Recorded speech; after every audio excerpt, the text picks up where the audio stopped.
ముందుగా అందరికీ దీపావళి శుభాకాంక్షలు. అందరికీ నమస్తే. Welcome back. ఎట్లా ఉన్నారు అందరూ మంచిగున్నారా? చూడుర్రి భయ్యా ఇట్లా చిటికేత్తే మాయమైపోతది భయ్యా. చిటికే చూడుర్రి చిటికేత్తే మాయమైపోయింది చూసిర్రా? అంటే మేము చిటికేత్తే మాయం గాదు. మా పని అట్లుంటది. ఇట్లా చిటికేత్తే మాయమైపోయేటట్టు పని చేత్తాం భయ్యా. చూడుర్రి భయ్యా ఎంత అంటే ఎంత గడ్డి ఉందో, ఆ గడ్డి గూడా విపరీతమైన ఎంత గడ్డున్నా మంచిదే పొట్టు పొట్టు ఏసి పారేసుడే భయ్యా. నీట్‌గా చేసుడే. ఎంత లేట్ అయినా మంచిదే.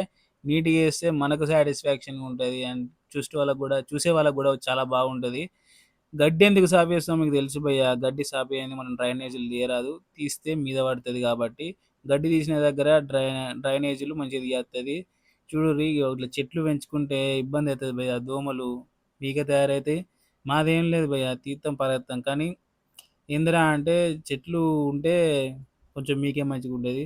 మేము మోరిమందం క్లీన్ చేసేస్తాం భయ్యా. ఎందుకంటే దోమలుంటాయి. గడ్డి దోమ ఉంటది భయ్యా గడ్డిలో గూడా. చాలా అంటే చాలా గడ్డి దోమ ఉంటది. ఏ దోమ గూడా భయపడేది లేదు భయ్యా. ముట్టినామా పని ఖతం కావాల్సిందే. ఇక్కడ ఏందిరా అంటే గడ్డి లేని దగ్గర డ్రైనేజ్ తీస్తుర్రు. ఈ చెట్లని కొట్టేసినాం భయ్యా. ఎందుకంటే డ్రైనేజ్ తీయరాకుండా అడ్డం పడతాయి. కట్టె పొడుగుంటది గదా భయ్యా!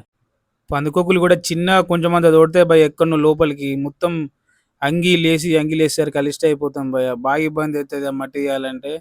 అండ్ ఇంకోటేందిరా అంటే పండుగ సందర్భంగా కాంగ్రెస్ పార్టీ నాయకులు మాకు స్వీట్స్‌తోని శుభాకాంక్షలు చెప్పడం జరిగింది. అందరికీ థాంక్స్. అండ్ సపోర్ట్ చేయర్రి భయ్యా.